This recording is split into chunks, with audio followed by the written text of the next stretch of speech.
చివరిగా sir conclude చేస్తూ, గతంలో లడ్డూ ఇష్యూకి సంబంధించి చాలా గందరగోళం చేశారు. నారా లోకేష్ గారు చాలా యాక్టివ్గా మాట్లాడుతూ వచ్చారు. తిరుపతికి వెళ్ళారు, మీరు రండి సుబ్బారెడ్డి గారు అంటూ సవాల్ చేశారు. ఈ ఇన్సిడెంట్లో ఎందుకు నారా లోకేష్ మౌనం పాటిస్తున్నారు, ఎందుకు మాట్లాడలేదని చెప్పి అనుకుంటున్నారు మీరు? ఏ ఇన్సిడెంట్ లో? ఇప్పుడు ఇన్సిడెంట్ లో తొక్కిసలాటకు సంబంధించిన అంశంలో. అంటే తొక్కిసలాటకు సంబంధించిన అంశంలో దీన్ని ఎంత ఎక్కువ మంది అడ్రస్ చేస్తే అంత నష్టం పార్టీకి. ఓకే, ఆల్రెడీ బాబు గారు అడ్రస్ చేశారు కదా అని. సరే, బాబు గారు అడ్రస్ చేశారు కాబట్టి ఇది ఇప్పుడు వీళ్ళు దీన్ని జస్టిఫై చేసుకోవడానికి అవకాశం లేదు. జగన్మోహన్ రెడ్డి మీద నెట్టడానికి అవకాశం లేదు. ఇప్పుడు కంపెనీలు ఎందుకు రావట్లేదయా అంటే మళ్ళీ జగన్ వస్తాడేమో భయం వేస్తుందండి, అందువల్ల కంపెనీలు ఎవరు రావట్లేదండి అనొచ్చు. స్కూల్ ఎందుకు బాగు చేయలేదయా అంటే అయ్యో 5 సంవత్సరాలు స్కూల్ నాశనం చేసేసారండి, ఇప్పుడు కొత్తగా రీకన్స్ట్రక్ట్ చేయాలంటే చాలా కష్టపడుతున్నామండి అని. బాబు స్కాలర్షిప్లు ఎందుకు ఇవ్వట్లేదండి, గత 5 సంవత్సరాల్లో బాకీలు పెట్టారండి, అందువల్ల నేను ఈ 5 సంవత్సరాలు బాకీలు కట్టడానికే సరిపోతుందండి, అందువల్ల నేను అంటే ప్రతి దానికి ఒక జస్టిఫికేషన్ ఉంది.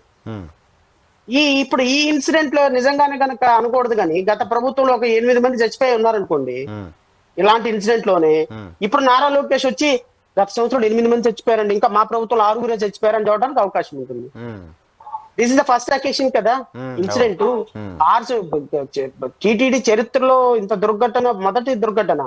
దీన్ని నారా లోకేష్ అడ్రస్ చేస్తే ఈ ఇష్యూస్ కి ఇంకా కొంచెం సీరియస్నెస్ వస్తుంది.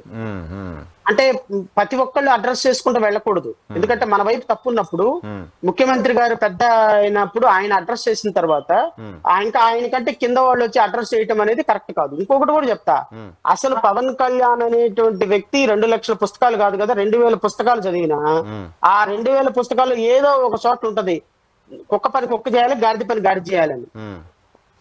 నిన్న కుక్క పని గాడిద చేసింది. తిరుమల ఇన్సిడెంట్ పవన్ కళ్యాణ్ గారు అడ్రస్ చేయకూడదు. Is not suppose to go because the head of the institution Chandrababu Naidu గారు is already issue address the issue. Correct. Address the issue అయిన తర్వాత there is no post in deputy chief minister in constitution అండి. అవును. You are also a council of minister. You are one of them. 216 article 216 ప్రకారం you are one among the ministers. So Pawan Kalyan నేను చంద్రబాబు నాయుడు గారు address చేసిన తర్వాత you are not supposed to go there. కానీ party కాదు sir, party అధ్యక్షుడు కదా, ఇంకో పార్టీ ఉంది, ఆ పార్టీ అధ్యక్షుడు కదా. Party no, you are a part and parcel of the government. Of course, he is a party president కదా. No. బీజేపీ వాళ్ళు ఎందుకు వెళ్ళలేదు? బీజేపీ వాళ్ళు ఎందుకు వెళ్ళలేదు చెప్పండి. వెళ్ళలేదు. కరెక్ట్. రాష్ట్ర అధ్యక్షుడు కూడా వెళ్ళా. ఎందుకు వెళ్ళలేదు అంటే ఏదో ప్రోటోకాల్ సార్. మీరు ఈ గవర్నమెంట్ లో భాగస్వాములు అయినప్పుడు right from Chandrababu Naidu is the first man and attender is the last man. So in between మీరు అందరూ ఉన్నారు. ఒకసారి చంద్రబాబు నాయుడు విజిట్ చేసి ప్లేస్ మొత్తాన్ని ఎడిట్ చేసి సస్పెండ్ చేసి ఇన్స్ట్రక్షన్స్ ఇచ్చి అంతా చేసిన తర్వాత మళ్ళీ పవన్ కళ్యాణ్ గారు అదే హోదాలో వెళ్ళి అక్కడికి వెళ్ళిపోయి ఇష్యూని మళ్ళీ రప్చర్ చేసి దాన్ని మళ్ళీ సైడ్ ట్రాక్ పెట్టించడం పాలసీ కాదు, అది ప్రభుత్వ పాలసీ కాదు. If I am deputy chief minister I will not go. Okay, right sir. చివరిగా కంక్లూడ్ చేస్తూ, ఇప్పుడు మీరు ఒకవేళ కూటమిలో క్రాక్స్ వస్తే, విడిపోవడమో గొడవలు జరగడమో స్టార్ట్ చేస్తే ఎవరు బాధిత పార్టీగా ఉంటారు, ఎవరు గెయిన్ చేసుకుంటున్న పార్టీగా ఉంటారు? తెలుగుదేశం పార్టీ భారీగా నష్టపోతుంది. బహుశా పవన్ కళ్యాణ్ భారతీయ జనతా పార్టీ సౌలభ్యంతో తెలుగుదేశం పార్టీ నుంచి తీసుకొచ్చినటువంటి ఎమ్మెల్యేలతోటి ముఖ్యమంత్రి అయ్యే అవకాశం ఉంది. కానీ పవన్ కళ్యాణ్ని బయటికి పంపించడం కోసం టీడీపీఏ రంగం సిద్ధం చేస్తోంది. అందుకోసమే 29 వరకు పవన్ ఉంటాడో లేదో, బీజేపీ ఏమైనా చేస్తుంది, లొకేషన్ చేయకపోతే ఎలా, ఈ మాటలన్నీ టీడీపీ కూటమి వైపు నుంచి వస్తున్నాయంటే పవన్ని ముందు తప్పించేసి తర్వాత లొకేషన్ సీఎం చేయాలని వాళ్ళు అనుకుంటున్నారు అనే ఒక ఫీలర్ లేదు? అంటే ఇక్కడ పవన్ కళ్యాణ్ భారతీయ జనతా పార్టీ వీళ్ళిద్దరూ కూడా చాలా డేంజరస్ వ్యక్తులు నరసింహరావు గారు. ఎందుకంటే పవన్ కళ్యాణ్ గారికి స్టాండర్డ్ ఐడియాలజీ లేదు. మీకు 2014 నుంచి చూస్తున్నాం కదా, బహుజన్ సమాజ్ పార్టీతో కలిశారు, సిపిఐ సిపిఎం ఇంకా వాట్ నాట్ అన్నిటి. మొన్నటి దాకా పచ్చిబూతులు, మోడీని పచ్చిబూతులు తిట్టాడు. మీ బాబు కొడుకులు ఇద్దరు రాష్ట్రాన్ని దోచుకు తినటానికే పుట్టారన్నాడు చంద్రబాబు నాయుడిని, నారా లోకేష్ ని. ఆయన తిట్టని వ్యక్తి లేడు, ఆయన మొయ్యని ఐడియాలజీ లేదు, ఆయన చదవని పుస్తకం లేదు. సో ఖచ్చితంగా పవన్ కళ్యాణ్ అనేటువంటి వ్యక్తి యొక్క ఐడియాలజీ ఎలా ఉంటుందో ఎవరికి తెలియదు.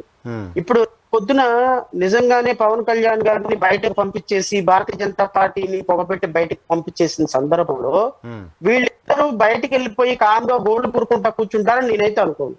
Okay okay okay 100%. ఎందుకంటే రేపొద్దు నారా లోకేష్ ఇప్పుడు ఉన్న ఇది ఓపెన్ సీక్రెట్, మంచో చెడో వీళ్ళ ప్రభుత్వం ఏర్పడటానికి నెత్తిన పాలు పోసి మొత్తం సమకూర్చి పెట్టి అన్నము కూర పప్పు నెయ్యి సాంబారు మొత్తం వండి వేడిగా పెట్టాడు జగన్మోహన్ రెడ్డి. అవును. మరి వీళ్ళ కూటమి ఏర్పడటానికి కారణమే ఆయన కదా. చంద్రబాబు నాయుడు అరెస్ట్ చేయబట్టే వాళ్ళ కూటమి కలిసింది. సో జగన్మోహన్ రెడ్డి పుణ్యమాని వీళ్ళ ముగ్గురు కలిశారు. వీళ్ళు కలవటానికి ఆవశ్యకత ఏర్పడి ఈ రోజు పవన్ కళ్యాణ్ వల్లే మనకి ఇంత స్టన్నింగ్ మెజారిటీ వచ్చి రాష్ట్రంలో భారతీయ జనతా పార్టీ మనతో కలిసింది, మనం గెలవడానికి కారణమే పవన్ కళ్యాణ్ మనతో కలవటం అని చెప్పేసి ఓపెన్ గా అనౌన్స్ చేశాడు చంద్రబాబు నాయుడు గారు. అవును. చంద్రబాబు నాయుడు గారు కొన్ని వందల సభల్లో చెప్పారు ఆయన పవన్ కళ్యాణ్ వల్లే ఈ రోజు పార్టీ బతికింది అని, పార్టీ మనం ఈ రోజు ఇంత స్టన్నింగ్ మెజారిటీ అని. ఇలాగ నా భుజస్కంధాల మీద నా ఇంటర్వెన్షన్ తోటి నా యొక్క దీంతో ప్రభుత్వం ఏర్పడితే ఈ రోజు నారా లోకేష్ ప్రభుత్వం ఏర్పడిన తర్వాత ఆయన ముఖ్యమంత్రిని చేయడం కోసం నాకు పొగపెట్టి బయటికి పంపించారంటే గోళ్ళు కొరుకుంటా కూర్చుంటారే ఇంటి బయటకు వెళ్ళిన వాళ్ళు. అంటే ఇక్కడ ఒకటి ఉందిగా, సరే లెంత్ అయింది కంక్లూడ్ చేద్దాము. ఇక్కడ ఒక మాట ఉందిగా, భారతీయ జనతా పార్టీకి తెలుగుదేశం పార్టీ మద్దతు కూడా అవసరంగా కేంద్రంలో వీళ్ళు ఇష్టం వచ్చినట్టు ఆటలాడుతుంటే తెలుగుదేశం పార్టీ మద్దతు ఉపసంహరిస్తుందిగా. ఆర్ కృష్ణయ్య లాంటి ఉద్యమకారుణ్ణి, బేదా మస్తాన్ రావు లాంటి వ్యక్తుల్ని ఎంతసేపులో కొన్నారు? అవునులే, ఇంకా నో ఆన్సర్ దానికి. కరెక్ట్. ఇప్పుడు ఎంతసేపట్లో కొన్నారు సార్? నేనేమని చెప్తానంటే రేపొద్దున ఏం జరుగుద్ది ఎవరికి తెలియదు. రేపొద్దున నిజంగానే భారతీయ జనతా పార్టీ పవన్ కళ్యాణ్ కానీ ఈ రాష్ట్రంలో ఏర్పడాలి అనుకుంటే అలా చిటికేస్తే 50 మంది ఎమ్మెల్యేలు, మినిస్టర్లు రాని ఎమ్మెల్యేలు వచ్చేస్తారు.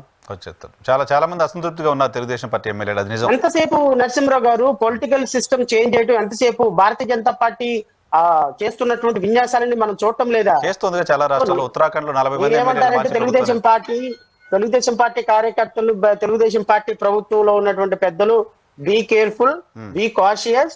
మీరు అనుకున్నట్టుగా ఏదో అద్భుతాలు మీ 2029 వరకు మీ ప్రభుత్వాలు ఉంటాయని చెప్పేసి మీరేం కలలుగనాల్సిన పని లేదు.